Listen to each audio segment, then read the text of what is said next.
Hi mga kasisamars, kasisalab!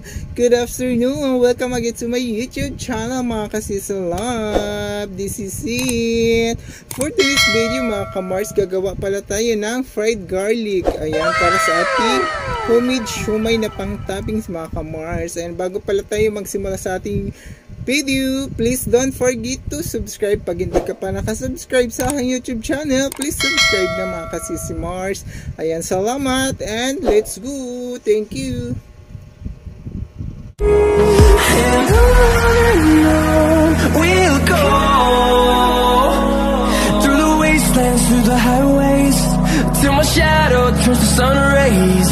And on we'll go, through the wastelands, through the highways, and on we'll go.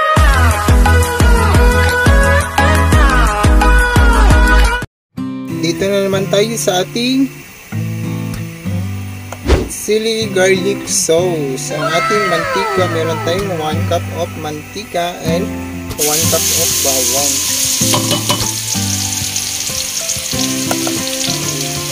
Tapos mix ulit.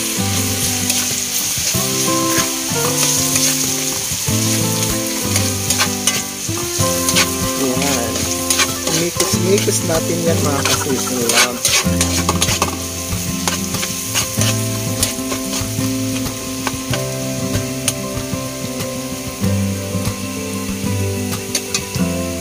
So nag-brown ng ating bawang, mix natin ilagay ang sili na 1/4 of cup.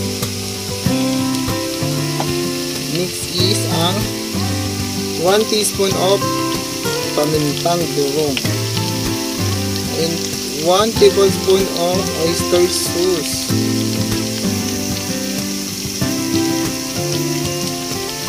And 1 tablespoon of brown sugar and 1 tablespoon of soy sauce.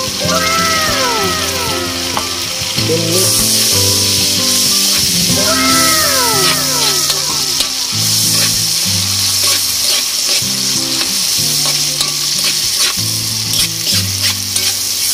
Super anghang sa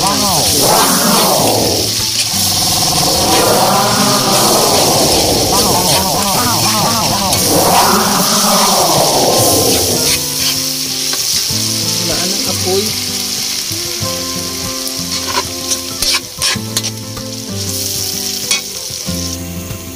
So this is it, pansit mga kasisimars, ang ating chili sauce para sa ating homemade shumai. Ayan, diba? Super anghang, amoy palang kalamansi, hot spicy na, diba?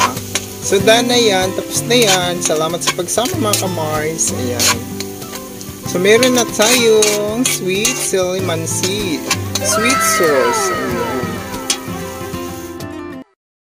Ayun lang mga kamars. Ayan, salamat sa pagsama sa akin sa konting oras.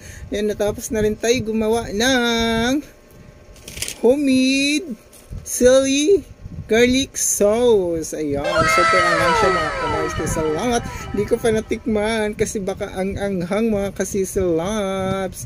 Hindi kasi ako na ang maanghang. Kaya salamat sa pagsama. God bless po.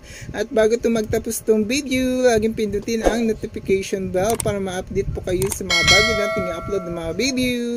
Salamat mga kamars. Bye bye. Follow for more.